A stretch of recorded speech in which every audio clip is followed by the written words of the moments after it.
So today I'm going to give you the best builds for Hoeneß, Kahn and Makaay, what skills I would recommend putting on, how you can build the players to accommodate for the new booster crafting feature, and overall, do I think this pack is worth it or not, particularly Blitz Curler Hoeneß. So we'll start off with the new face of the pack, Roy Makaay. Now this guy looks pretty good.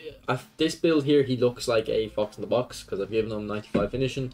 It's usually what I do for Fox in the Box players. He's goal poacher though, they usually get 90, so I do have another build with 90 finishing.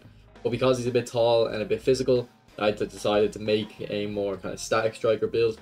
This is how it looks. It looks very good, kind of like a Van Basten, but a lot stronger than Van Basten has been. Now, Van Basten hasn't had a card released in a while, so if Van Basten were to come out, it would probably be better than this. But it does remind me of him just because he's got the great finish and kicking power and still decent dribbling stats. Although this guy is quite a little bit faster. And then if we go on to the second build with the 90 finishing, you can see he's actually kind of a dribbler now. And it's it's looking interesting. So this guy, he's got good dribbling stats, still remains good kicking power and finishing, but his balance is quite low, so I'm not entirely sure how he's going to act in game with that. Now this build is assuming you're going to put a booster item on, so you can see here we've got the 89 kicking power, so you can get a build that'll give you the 89 kicking power and the 80 physical contact, and if we go in game here, you can actually see it's the first skill that's on the list. So if you're going to use this guy and you want to put a booster item, go for this second build I have and put the shooting booster on him.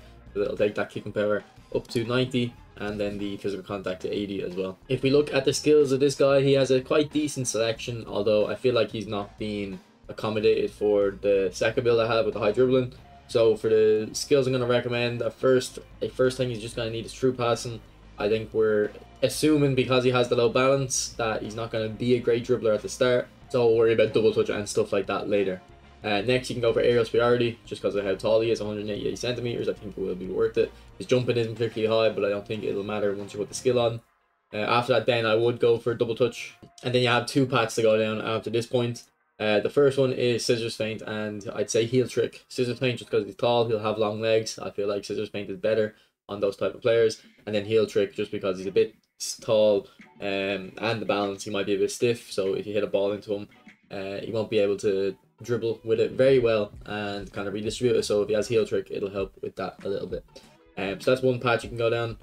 Another path you can go down is you put double touch on him, flip flap and soul control, and the reason for that is that he has very high weak foot, so you can hit it on left and right. So that Neymar ball roll double touch will be very effective, transferring the ball over from one foot to the other, and it might create an angle for a goal. Next player we'll look at is Kahn, and I have a different version of him, like the legend version, so the first version that came out in the game, and he's a decent keeper but nothing out of this world. And then this is the build I have done for him.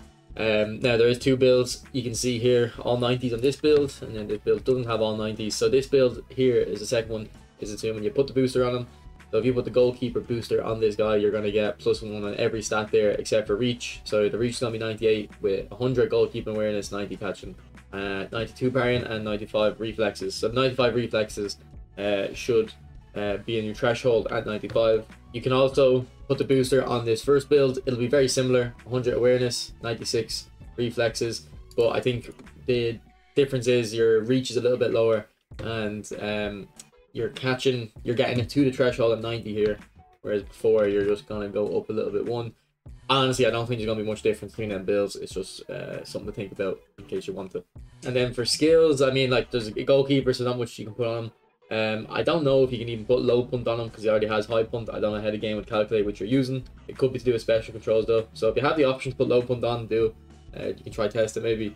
Then I go for one touch pass, true pass, and low lofted pass. Low lofted pass should be the most important there. I actually do think it works, even if the keeper has low pass stats. My pair check has low lofted pass and he can pass them pretty well. So I'd go for that, but not too much into the skills on the goalkeepers. And then the last player is Hoeneß with Blitz Curler, so obviously one of the most important and OP skills in the game. So if we look at his builds, I've got 3 builds at the moment. So you can see this one here, just very well rounded. We'll look at the physical contact, 88, and the passing's a little bit higher. So this next one has 90 physical, and the one after that has 90 physical too. So we need to kind of explain why you would use certain builds. You can see in the top right there, you can play AMF, right wing forward, and then left wing SS at half proficiency. But if you look at his strong foot, he is right footed, and Blitz Curler only works on your strong foot. Unless you're someone like Son, who has very high weak foot, you can hit it on both. Unfortunately, Hoeneß will only have the one strong foot, so you can only hit the Blitz curler on his right foot. So this guy at the start is pretty much going to have to play attacking midfielder for you. If you play him right wing, you're pretty much wasting the biggest difference maker in this card, which is the Blitz curler. So we're going to be assuming you're playing him attacking midfielder for the first little bit anyway. So I'd recommend this build for attacking midfield just because he has a bit better passing. He's at the threshold of 80 compared to the 78 and 76 on these builds. But these builds still have merit. So this build would be more if you're not too concerned with putting a booster on him. And then this one is built around the idea of putting a booster on him. So this one you would want to put a booster on that increases his finishing. The other stats don't matter, just finishing to get it to 95.